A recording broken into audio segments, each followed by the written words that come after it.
How many of you are using Salesforce.com in general? Okay.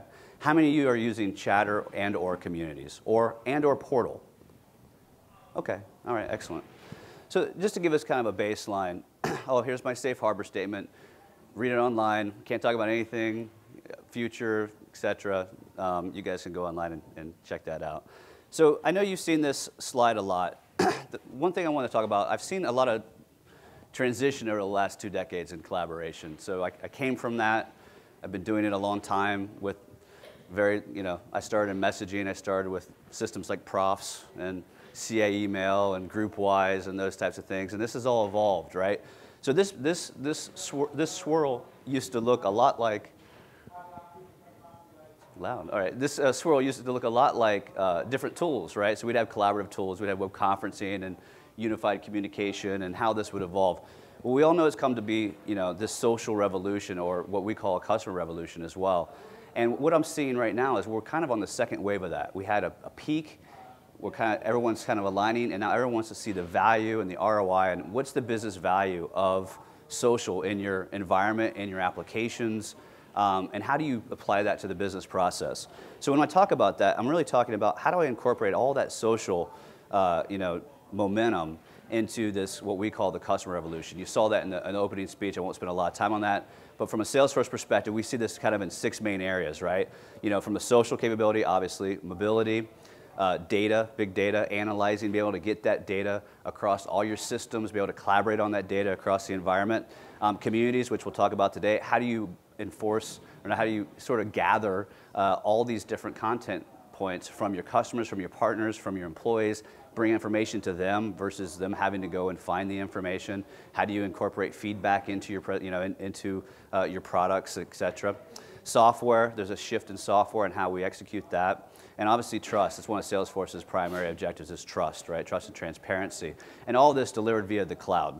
So when we talk about communities, right, you really kind of ask your questions. We look at, how do you connect customers, employees, and partners, right? So from a customer perspective, how do you get, more leads and execution into your agents? How do you, have that self-service for your customers so they can come to, a site, collaborate with both your product management, with your sales, with your, other customers? How do they collaborate in a way that they can communicate to each other and leverage their experiences and also share their brand loyalty and their brand advertisement? We all know that social, the benefit of that is really how do you bridge that out and get that brand loyalty, out to others? And they can share their experiences, or they can share some of the challenges they might be having with a current product that your R&D can see that, make improvements as they grow and as these different aspects evolve.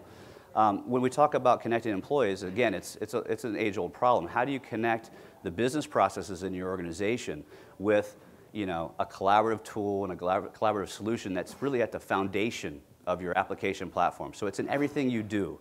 So you're able to get to workflow and get to your object, get to processes, get to business applications in one space. And then again, connecting with your partners, how do you leverage your channels? How do you bridge that sales process and that lead generation and break down the walls that exist between your partners and you? And that's really why we came up with communities. As communities evolves, it's really an evolution of what Salesforce has been doing with our portals and with Chatter and bringing that whole paradigm together into one space. Because a disconnected organization is struggling, right? They have low integration with the partners. They have to focus on how do they deal with customer churn, how do they get that feedback straight into product development, how do they break down all the walls of communication between your partner channels, your customer channel, and also how do you get marketing more involved, because it shouldn't be a one-direction marketing approach. It should be bi-directional, right? So how do you get all this in one space, and how do you bridge that transformation across the organization? In the past, we saw a lot of this with legacy portals, right? As this evolved over time, the last decade, you saw a lot of portal technology sort of help try to bridge this together, pieces and parts. The challenge it had is it was never based on one application platform that integrated with the processes that you develop today, right? So all those business processes should work for you and not against you, and they should be part of the applications that you're using every day. So when we start to see this one-to-one sort of variation from legacy portals, and then also we start to see sort of the many-to-many in social tooling, and there's a ton of social tools. I mean, every organization, how many organizations here that have more than one collaboration tool in your environment? I mean, most do, right? Because there's just a ton out there. So it's about how do you get that connection from your social collaborative tools into your business process and accessing your business data. And that's really what communities is all about. When we talk about, you know, Salesforce's vision of communities is how do I bridge all that together? How do I leverage real, you know, data from my organization that I'm collecting on my customers? How do I, you know, engage with my customers? How do I engage with my partners? How do I engage with my employees around real applications? And that's been, actually, in my experience, that's been the transition and also the gap in the collaborative market over the last decade is collaboration has been over here as a tool, business processes have been over here as another, you know, section, and there's been a big divide. And no matter how many tools you put out there, it's all about adoption. Well, how are you going to get adoption? It has to be tied to an actual business process and actual business applications that you're using every day in your work. And there's been a gap there, frankly. And that's really where communities and what we've kind of looked at, how do we bridge all this together comes into play. So for sales, for service, for marketing, you know, whether it's self-service, whether it's lining up your campaign management, or for everyone, for any experience, even products, as you've seen in some of the Salesforce you know, videos we've done with GE and with others about how are products actually engaging in this collaborative, where products are actually telling you real-time data of, you know, their systems, you know, diagnostics, et cetera, into this flow of collaboration. So there's really two community types we'll talk about today, and that's customer communities, which again is bringing your customers in, bringing brand loyalty in, leveraging, you know, a system to get feedback, to interact with your customers in a different way, in a new connected way, right? And then also we'll talk about partner communities and how you can bridge that from a sales cycle, from a lead perspective. And again, how do you engage your partners and educate and inform them on new products and new execution and sales and tie those synergies together. So to start with, I wanted to jump out to kind of a video that encapsulates that. So Unilever is leveraging, oh, I'm used to my cheats, so. So Unilever is one example of this. Unilever is using this from a brand perspective. So I thought we'd just, is it going? Maybe.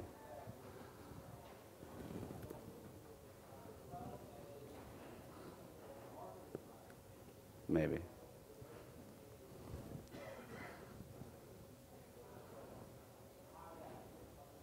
Of course. Are we connected, Eric? Did it?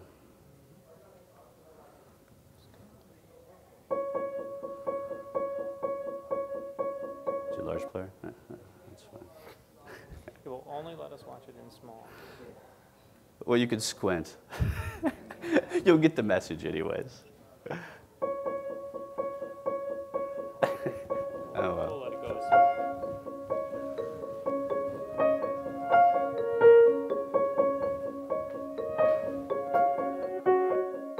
We, Unilever Marketing, now have a new collaboration platform to work in. With Unilever Chatter from Salesforce.com, we can work together and inspire each other easily wherever we are, using the advantages in digital to make brilliant marketing. It's simple and it just works. It doesn't need a user manual. We are on a journey to create apps that make our work lives easier. Let's take a look at the first one, the Brand Experience app, the new online Think Big Pack. We asked over 200 marketeers like you what you wanted. You told us brilliant marketing needs to look brilliant.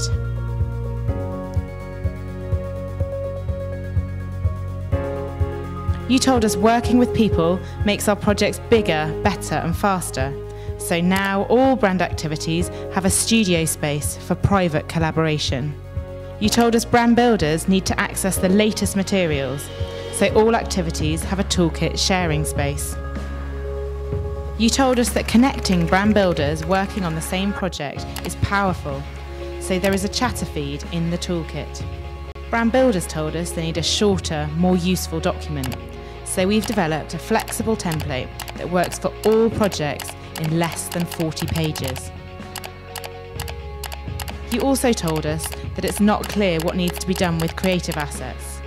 Now all assets will be classified as plug and play, adapt and amplify, or create a local tactic. Working together in the brand experience studios and toolkits will help us all unlock the magic every day.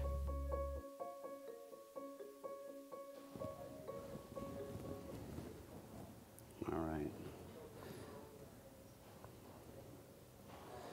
So that kind of outlines just one way from a customer community you could use this, right? And we have customers that are using this for their answers and ideas and networks, so a lot of things you're familiar with. And what communities is really, it's the next evolution of Salesforce's products. So as we start looking at, prior to this, for those of you who own portal products, we had things like site.com and answers and knowledge. All this is encapsulated in one bundle on a platform, single platform. We'll talk about that. Because if you look at this is really a foundation for your application. This is a platform as a service with social and collaboration built into the DNA of it. So every application you integrate with, every application you build into your community, everything that you use across your organization has that core component that you're seeing here built right into it, so you can interact with your partners, your communities, and also your customers and employees. So, and again, when we start building that together, we look at the differentiation, so branding and customization, the business process integration, analytics, mobile access, security, and reliability, taking that one experience, no matter where you are, and extending that old kind of concept of portals into a new value proposition, right? And that's really, it's half painted. You can see parts of it. There you go. Into a single experience. And that's really what Communities is all about. And to this point, and the differentiation that I really focus on, having kind of done this space for a long time, is this is truly a platform as a service. So for those who have invested in Salesforce.com and those who have not, this is a true platform, right? So this is built on our core Salesforce.com platform. And think of Communities as a good foundation for everything, right? So you can have your self-service community, you can have your partner community, your employee community, your intranet, all on one platform, not to mention all your other investments, whether it's CRM, whether it's our Force.com, whether it's your own self-developed applications. This is all off of one application platform. And everything that you build on that has that community at the core heart of it, right? And that's what makes a difference, because you're talking about integrating with real business process, with real business data, and with real customer, and employee content. And that's really, I think the changing proposition when we talk about that. And just to I'm going to give a quick demonstration of what this looks like out of the box. So here's an example of a customer community you just saw. This is out of the box, right? A little bit of customization done to, oh, the demo gods are not nice to me today. I told you. I said Eric should do all the demos because it'll just die on me. So to this point, right, when you start talking about the branding, the integration, and what's there, it's really about how you leverage that content in your community and how you interact with your customers, right? So here's an example of a customer community, branded with your, organization branding, simple interface, and then it has all those capabilities that we talked about, right? Being able to follow individuals, content, objects, anything that you want, you can actually follow. So that whole concept of following, very key. And having analytics, so when I log into my customer community, I can see what's recommended for me. Hey, these customers are following similar groups and discussions that I'm following, similar topics, and recommends you connect with other customers or connect with R&D or connect with some of our core, your organization's sales, individuals, et cetera. And you see how, you start to, look at these threads, and, here's a group called Conference Solutions. We have many customers talking about their experiences with the VX5, right? So they're sharing their brand loyalty, they're sharing their brand experience with other customers right in real time, which is tremendously powerful, right? And then you start talking about the content and being able to have, product manuals and answer, cases. When I start looking at, how I integrate this with, like a case, for example. So here's a case that was submitted to me, right? It's a Lauren Boyle is the contact. Here's her account name, where she's calling from, her contact. This was escalated versus via Twitter, right? So here's an example of a case object embedded in my collaborative feed, so in my community. So I can integrate with all those components that you're used to in CRM or service, right? where you have that whole view and that 360 view again of the customer data. So you can leverage this collaboration within contact names, within accounts, with opportunities, and that workflow is all there, right? So that's just kind of one example. And then again, you have the idea to trend on topics and recommendations, and see that real-time information right there. And there's options to poll. We can have marketing say, again, where do you use Cirrus headphones the most, and kind of see a poll of their customers.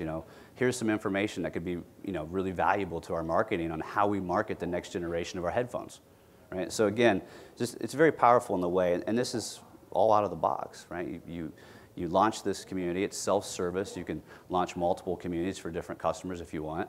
But again, it provides that sort of self-service community in a box, for you to launch, right? And then you start looking at different areas like partner community.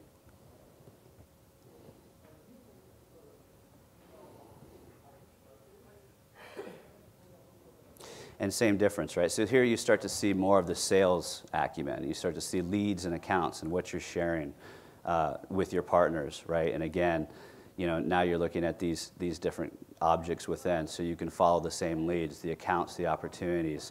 Again, all in your community with your partners. So this is breaking down that wall between that communication vehicle.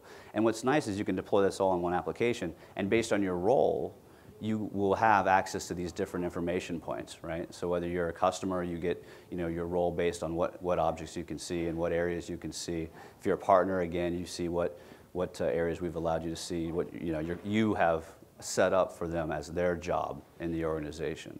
So again, it gives you a nice way to bridge this out, out of the box and launch these in real time, right?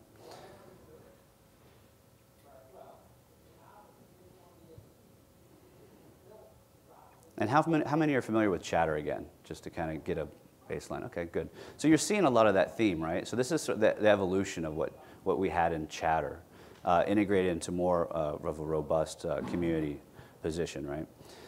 And Eric's going to show you some of the customer examples today that we'll talk about in depth, so you can kind of see how this looks in real time with some of the other customers that we'll talk about.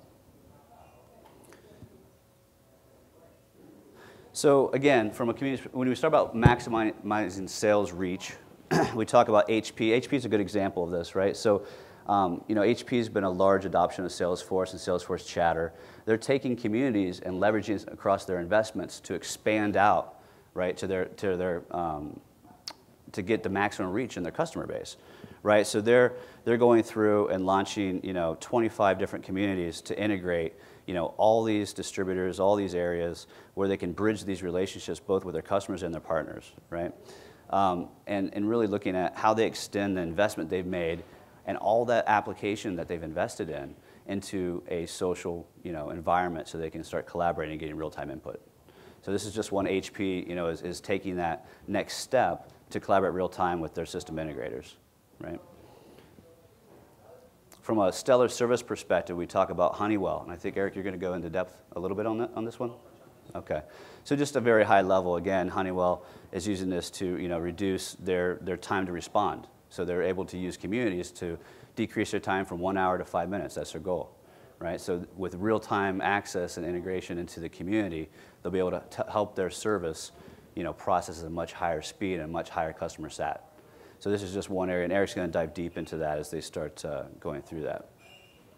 And again, driving marketing engagement, we talked about this. So GE is using this to reach out and have a fully integrated customer experience with HP, where they can, or with GE, where they can reach out and have multiple touch points between customers and financial institutions. So they can build their own networks within the community where they can link to other customers in the community and they can share experiences, right? And this is, this was an evolution of IDEO, who was working with GE Capital to really help, how do we reinvent the process that GE's used here, and how do we leverage the best of what we have to bridge all these connections that we use today that no one has access to. And that's really, the power, again, of how we're launching this out. So with that, I'm gonna pass off to Eric, who's gonna take you through some deeper examples of what we've done with Magnet 360. But again, that's the kind of baseline I want to talk about, and we'll answer questions at the end that you might have around this, but at least it gives you sort of a foundation for this. And I guess I'd leave you with, think of communities as sort of the evolution of a platform as a service that can extend for portals, right? That can extend for collaboration, but is built into your platform.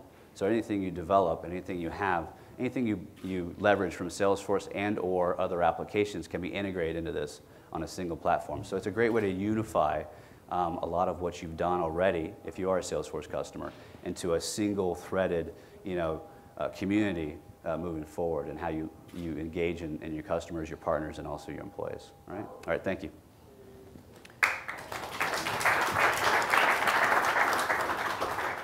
And GE Capital is interesting. They've actually done some studies to quantify engagement, and they have an advisory group of some of their top customers. And those customers who join and participate in the advisory group spend 15% more than their average customer. So that's been a key example of how engagement is actually impacting their bottom line. So Scott went over this morning, but I want to just sort of set this up a little bit on how we think about how communities fit into this space. So for us, we really think of relationship management and CRM at the core, really putting the person, the customer at the core. And we really see branded apps, sites, and communities as a layer that is on top of that core. And so many of you have sites today or portals today that you're engaging with your customers or your partners. Communities is really, as Paul's talked about, sort of that next evolution. But we also see it connected to marketing automation aspects, and we see it connected to social campaign management. And I'll give a couple examples as we go through that. So the other thing that I like to think about is how do these map to the Salesforce technologies? And so the core things of Sales Cloud and Service Cloud, which you may own today, but then things like the platform and communities, which is really about the branded apps and sites, all the way through marketing automation and really social.com. The other thing I like to point out is that communities are not necessarily new, although it's a new product from Salesforce. The idea of engagement on the Salesforce platform has been around a long time. And so Starbucks launched My Starbucks Idea 5 years ago. How many people have heard of this? Most of the folks have heard of this, right? But if you look at what they've done, it's really been a way to engage and help turn around their business. And so 277 ideas have been launched, and you can see, the first year they launched 25, and last year they launched 73. So they've actually increased their pace of innovation with further engagement with their customer. FICO is another example of someone who built a community on the Salesforce platform several years ago, and they actually are integrating a number of different cloud-based systems, and they allow prospects to come into their community and get access to white papers and so on, and they can actually, someone can do a trial download, and they're using marketing automation in their community to track all of the papers that this person has read, as well as the trial downloads. And it kicks off a workflow to the sales side of the business, and they can actually call you back in 7 days and talk about how's your trial download going and so on. But they also have all their customers participating in this. So a lot of what Salesforce does is combine prospects and customers and have that open dialogue, and they're facilitating that with their community.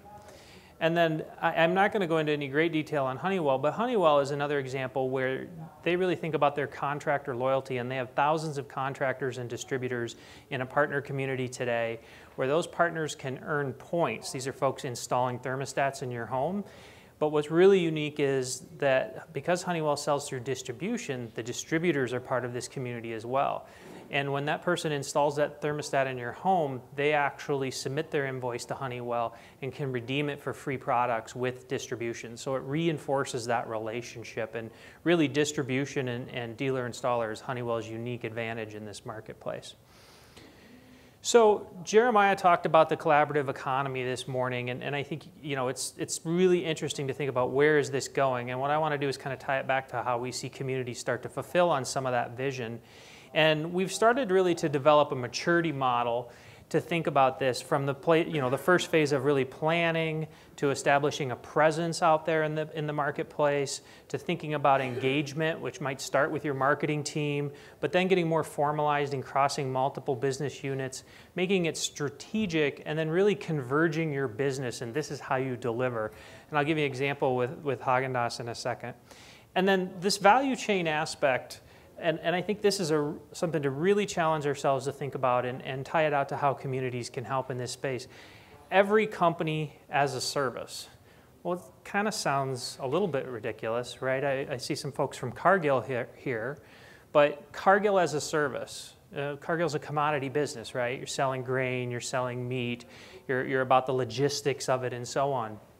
But Cargill's actually done some interesting things. So who here knows what happened to McDonald's in Q4 of last year? A couple of people. So McDonald's had a decrease in same-store sales last year in Q4, 1.5% North America, 1% globally. McDonald's doesn't do that. They don't lose money. It's been a decade since they've had a negative quarter. In that same period, Yum Corporation and Taco Bell reported out record earnings and same-store sales growth. And they literally attributed it to the Dorito taco. So who here's had a Dorito taco? Yeah. So yeah, there's an argument about how much you like it. I say it depends on how much you've had to drink, but they're pretty good. But what people don't know is that Cargill actually invented the Dorito taco, and they brought together those two customers of theirs, Frito-Lay and Taco Bell, and said, you guys have to get together with this product. It's the chocolate and peanut butter of fast food Mexican, right? But that's really changing the nature of your relationship. I mean, from literally competing on pennies per ton to I'm going to move the bottom line of one of the largest corporations in the country. And so some of you may have noticed that McDonald's in this quarter has announced a new product, the Egg White McMuffin. I was telling this story to someone at my table, and they said, that's what I had for breakfast. It was really good. Cargill invented the Egg White McMuffin. Again, they're using their food scientists to create a competitive advantage. And Cargill is a customer of Salesforce. They're using it to help internally collaborate, but it's clear how things like communities will extend for them and allow them to have a deeper relationship with the food scientists at their customers and really start to expose some of that information and start to build Cargill as a service. And I think that is a really different way of thinking about it. Another example is General Mills and the Open Innovation Team. And this has been an effort at General Mills for a number of years. So what General Mills understands, their CEO was on CNBC last week announcing 200 new products that they're rolling out this summer. It's a big push for them. They're rolling these products out globally. But what they understand is that all of the good ideas don't exist in their headquarters just down the street, that they need to engage with a vendor and a partner community to really bring innovation from outside their organization into their organization. And so a big part of this is that they actually post challenges out to their website and bring people into a community to engage with those challenges. One example is a novel idea for a microwave packaging that's recyclable. And so they publish this and they engage with these partners and vendors who want to do business with them. And this whole open innovation model is really a different way for them to think. So not only are they organizing themselves internally and collaborating internally with tools like Chatter, but now they're extending that to their partner community. The other way I like to think about this is, if you think about being a vendor who's going to supply to Cargill, General Mills, there are 1,000 checkboxes that you have to check, right? I'm going to complete this form and this process and so on. But between each of those checkboxes is a conversation and a dialogue that's happening, and Chatter is really bringing those two things together, really the processes and the social aspects. And then the last one, and I'll actually jump into a full demo of this, is Haagen-Dazs Shops and how they're using Chatter communities. So Haagen-Dazs Shops has been a customer of Salesforce since 2005. And they started with the Sales Cloud, so tracking franchise leads. They manage all of the franchise businesses in North America. They rolled out Service Cloud, so they now do their shop inspections on iPads using a touch interface. They also have Chatter when that was released, and they use that internally to collaborate, but now it's being extended into their community. They have their public website, builtonsite.com. They have Facebook apps that have been built to engage with end consumers. Actually, the biggest engagement they have on Facebook is with the frontline employees. If you think about the younger age frontline employees, they are really engaging in Facebook as a way to distribute training materials. So you might train a manager one way, but how do you train that frontline employee? They all have phones, they're all on Facebook. And so have an app, have a group that they can participate in. They use Radian6 and doing some initial listening, primarily around Yelp reviews. And then they historically have had a .NET portal where you could log in and download new recipes, training manuals, and so on. And that's really being transformed into a chatter community. And they did a proof of concept with their franchise advisory board, and they'll actually be launching here, and I'm going to show you their live system. To give you a little context about how they collaborate and some of the things they do in chatter today, this is one of their field folks, and they open a new store. They love to publish pictures of their new store, so this is a great looking shop. Everybody's kind of excited about what's happening when they have new shops. Or in this case, they got beat out by a yogurt business. And so the person in the field is taking a photo with chatter and saying, hey, this new yogurt business has just gone in and they've got digital menu boards and none of our shops have digital menu boards. How are we going to compete? Again, collaboration. Trial markets with espresso machines. They make something like $500 to $1,000 per espresso machine they put in per day. It's a big lift in their business. And again, they're trying those things out.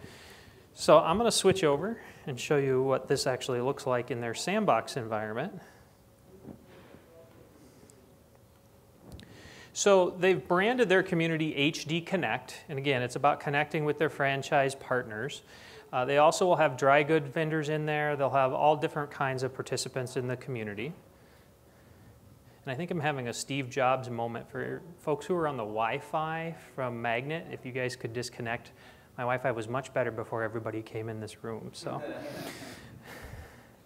that is actually what's slowing us down, would be my guess. So with their community and sort of how they've positioned it is not only do they want to replace their .NET portal, which is doing sort of the blocking and tackling of distributing documents, but they want to open that two-way conversation.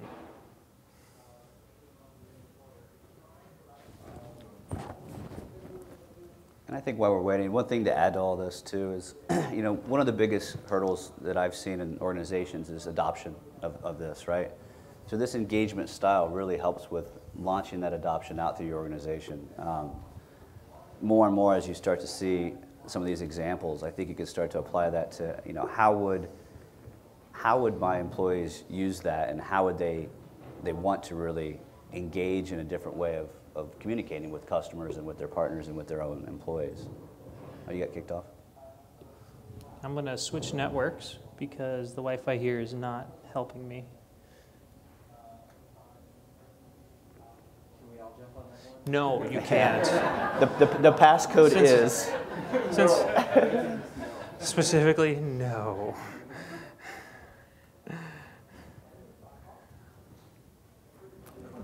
Yeah, ironically, it's going to run faster on a cell phone than it will on the local network. So that's just fine. So let me log back in here since, again.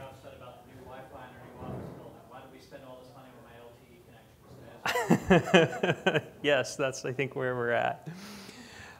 So logging into the community here, we're going to see a fully branded homepage, and they've integrated some of their specific processes. So we see things like Employee of the Month. So here's an Employee of the Month post that they have, and so on.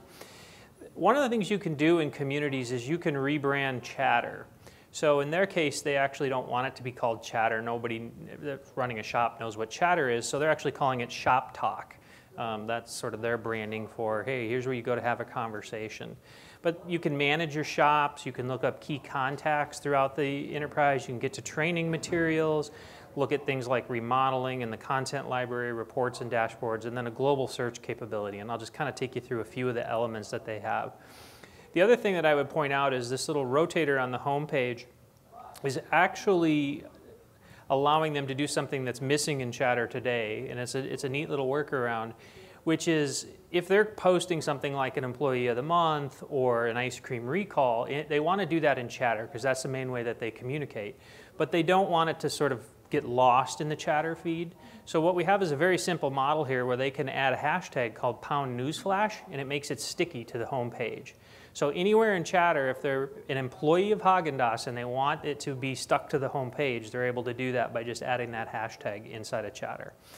So as I look at this, we have things like dashboards. They have POS integrations, so their sales numbers come through. It's refreshed every night, so I can see what were my sales yesterday versus a year ago yesterday. I can see sales variances and drill down into those reports directly from the dashboards. If I look at things like Shop Talk, I can see all the different posts that are out there. I can, all the things that you would expect. I can zoom in and see the new, employees of the month and what they're excited about. But we're also seeing things like references to other franchisees and other employees. So all of the managers and franchise owners will have access to this community. And I'm able to go and actually look at Sophia's full profile and see what she's interested in, who she's following, or maybe I should follow her because she's a really good employee and I want to, promote that kind of activity inside this space. And then, of course, you have the functionality that you would expect where I can find different people inside the organization or outside. And this is actually one area where communities is pretty sophisticated. So if you think about your use case, you may not want certain customers to be able to see each other, but you may want them all to participate in one community. And there are ways you can set up permissions to allow granularity around who can see who inside of this community. Similarly, I have groups here, and I can have public or private groups, so things like the employee spotlight or an operations manual or training collaboration, all those kinds of elements inside that group. Now, if I move on and I look at my shop information, what we're showing here is a couple of different pieces. First of all, I have my specific shops, but then I also can get to things like a coupon builder or approved brand marketing materials and so forth. I'll go in to actually look at the Downtown Disney shop. This is one of their best shops. This is test data though, So the Downtown Disney shop has a number of different data elements. First of all, we're using the social contact toolbar inside of communities. And so these folks are actually pretty active on Facebook. So I can see the feed of what they're doing in Facebook. So here's a post from 4 days ago. They're out there doing sampling, which is one of the big drivers for getting participation and drive traffic into the store. So I'm seeing directly from Salesforce all that information connected for my customers and see how many likes they have and so on. And it starts to allow them to share best practices amongst each other. But then they also have all the data that they track. So when was their last inspection? When was the last visit from a franchise business manager? What are the key elements for their point of sale integration? What are their sales royalty numbers as far as what they share? And then because they're using site.com, they can actually manage content on their website, so they can put links into their Foursquare or Yelp reviews for their shop. They actually just added this year, one of the big things they get is people who are using the shop geolocator on the website who want to apply for a job. So now they can fill out a job application form and it gets emailed to a contact. Again, all managed by the franchisee and part of the configuration out to their site.com site. Some of the other things that they do, you start to think about process automation. A simple monthly reconciliation report, which used to be a whole bunch of custom .NET code, is replaced with a very basic object model which says, submit each of your invoices that you get throughout the month. We do roll-up summary fields, which really tell us how many tubs of ice cream you bought, and based on the volume, they actually get marketing dollars to spend based on that volume. Very simple to configure. Those of you who use Salesforce would understand this is straightforward. No code was written to do this, and now they can expose all of that and run reports, dashboards, and everything they need right out of that process. If we look at things like contacts, again, you can see I have, franchise owners. I could look at vendor contacts, so that's always important to be able to talk to a dry goods vendor who supplies my napkins and so on. We have all that access information in here. Things like training and training videos, so I can have training library. I can see a chatter feed of the latest training videos that click out to YouTube, and watch those latest, the training on the strawberry summer 12. This guy's crazy, by the way, in the training video. So if you watch it, he runs around to get people to do samples. This is how we're going to do it. He starts screaming. This is at the Mall of America store. But they're shooting videos and posting this stuff out in nearly real time. Do you want to try some strawberry ice cream? He's an ice cream sniper, so he just starts screaming. I know Adam, he's a good guy, but a little wired. And so this is where I think, so you get the idea, chatter, and I can expose data, and this is just one level of what I would consider some basic branding. It can go to the nth degree, down to the pixel. But there's also an intersection between the data and chatter, and that's really where I think this is quite unique in that as we're looking at this, so every 10 years they have to remodel a shop. And it's kind of a big negotiation with a franchisee. How much money do you think they've made? How much should they spend in the remodel, and so on. But there are key milestones and a remodel narrative of, when were the plans confirmed, when was the contract signed, and all of that. They track all of that data today in Salesforce. But now they're able to expose that remodel out to the community, and right inside of the feed, I can do things like post pictures of the remodel in real time. And so I can see, and I actually love this photo, because one of the things that's happened in the Haagen-Dazs space is that the yogurt trend has really hurt their business. And so this is their new shop, and you notice they have the self-serve yogurt on the right with your little bar that you can put your sprinkles and stuff on, and then they charge you per ounce, combined with the traditional walk-up case where somebody's going to scoop you ice cream. And so they are directly going after the frozen yogurt market business, but this is their new concept. And so when they do this remodel, they're getting these photos, they're able to share it in the community, and they're able to really talk about what's the sales lift when you add yogurt to your business, and all of that. Again, these franchisees are competitive in nature, but defined by geography, so they're not actually competing with each other. So they share a lot of information throughout that. And then things you would obviously expect and are just sort of out-of-the-box features and functions like content library and workspaces. So I can see things like expansion and equipment, local store marketing. And again, it's a central place now where Haagen-Dazs is managing all of these documents. If I want to get the latest Mother's Day vertical banner to print for my location, I can get that directly from Salesforce in the content. I can subscribe to that content and get notifications when there's new ones. Similarly with the operations manual and so on. Again, all of that is connected, standard Salesforce functionality. And then reports and dashboards. So as I'm looking at the POS data here, I might see company-wide measures, I might see my own measures, and all of these dashboards, again, allow you to click in, drill down, and see some specifics. So now we can start talking about, they do very specific drivers on things like Dazzlers and waffle cones. It's where they make all their money on these other products. They don't make a lot on one scoop of ice cream, right? So they want to track, what have been the Dazzler sales, and they have it down to what type of Dazzler you bought and so on, their new menu recipes that come out. And so this is a key element for them to share, as well as having dashboards where they share competitive information to know that, downtown Disney is one of the best stores, and what are they doing that's different? Well, they have a good location, but what else are they doing? And then lastly, and then because this is sandbox, it's mostly test data, so I'll search for the word test. We have the full global search capability now exposed in the branded community. And so I can see things like, reports, I can see different accounts that I have access to, all in the security model that, traditional Salesforce supports. I can see things like their service inspections, and I can actually go in and look at a service inspection and see, did I pass or fail that inspection? This kicks off workflow. I could see, specifically where did I meet or fail, and kind of see those heat maps for them and really in how they're engaging with that inspection. Remember, this is happening in the field on iPad touch devices and instantly being exposed, kicking off workflow if they've had a failure and carrying it all the way through. So I'm going to get to questions in just 1 minute, but I want to kind of summarize this with a couple of slides. Well, even PowerPoint's slow. So one question we always get is, well, can my existing portals migrate to communities? And the answer is yes. There really isn't a whole lot of work to migrate to communities. The question would be, if I'm turning on a new feature function like Chatter, how does that change your business processes? And what additional work do you need to do from an organizational readiness perspective, and maybe a little bit of additional branding? They must be giving away free stuff over there. You got the free stuff? We didn't bring any tchotchkes, no tchotchkes.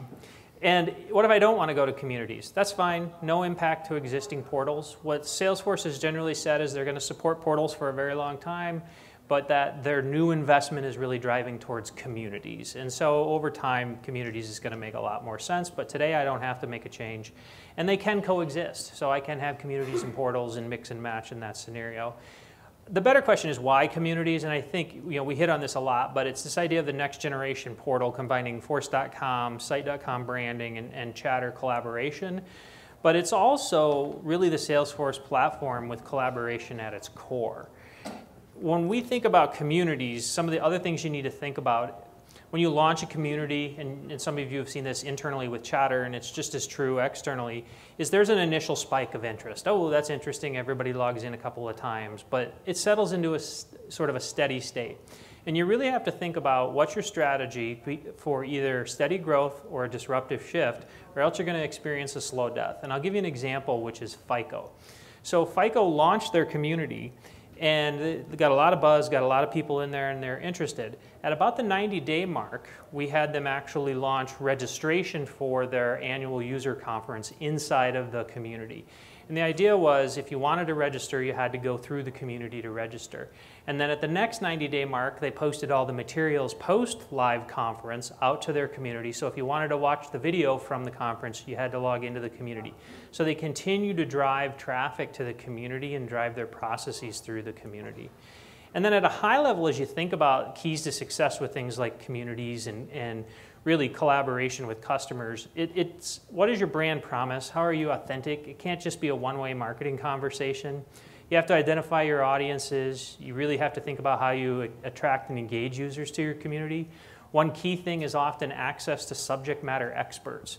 And this goes along with sort of the transparency idea of how much information can I really expose. You can have public or private communities. So, FICO's community is open to anyone who wants to sign up to it. It's maybe not that exciting for most of us, decision management software, but it's open.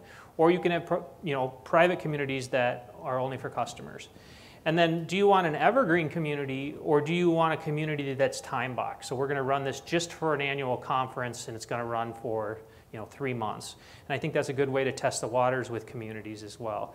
You have to think about the Bill of Rights and what the expectations are. I talked about transparency. You have to build in the feedback loops. So use Chatter to have a group where people can give you feedback about the community. And then, like any engagement, you have to think about negative feedback. So this was a big concern for Haagen-Dazs. They've raised prices for their ice cream 5 times in the last 7 years. It's not a popular thing to do. The cost of an ice cream cone's gone up. And so, do we want a community where they can all get together and start yelling at us? Well, the reality is you have to deal with that conversation, and doing it in an open and transparent way is really the way that you want to do that. And then, integrate all your business units. This is not just a marketing function. And then don't forget about your internal people, because they're just as important as the external people and have a great role in this process of change really through a community. Couple things I would just add to that really quick before we go into Q&A. The other thing that I see a lot is it's important to have a community evangelist for some of your communities to really propagate content, spawn conversation, pull your customers, pull your partners into the community, pull your employees into the community. That's a key for adoption, is having those evangelists in your different business units. I would suggest, and a lot of times, having at least one community evangelist within a primary business unit so you can really get that feedback in a productive, positive manner, right? And the other thing would be the majority of a lot of my customers, they want mobility, right? So really promote that mobility, flexibility of being able to access this wherever you are, and having that, from your inception of a pilot. So if you start doing a pilot or a POC, mobility is a key point, because that's really how we all work. I mean, that's how I work. Mm-hmm. I live on my iPhone, I live on my device. I'm updating my community feeds and everything. So again, just some of those things you start taking into consideration for these deployments across the org. So. Right, and communities does support the touch interface. You have to think about how much custom branding you do when you get into that, but there are mobile capabilities built into the foundation of it. Exactly.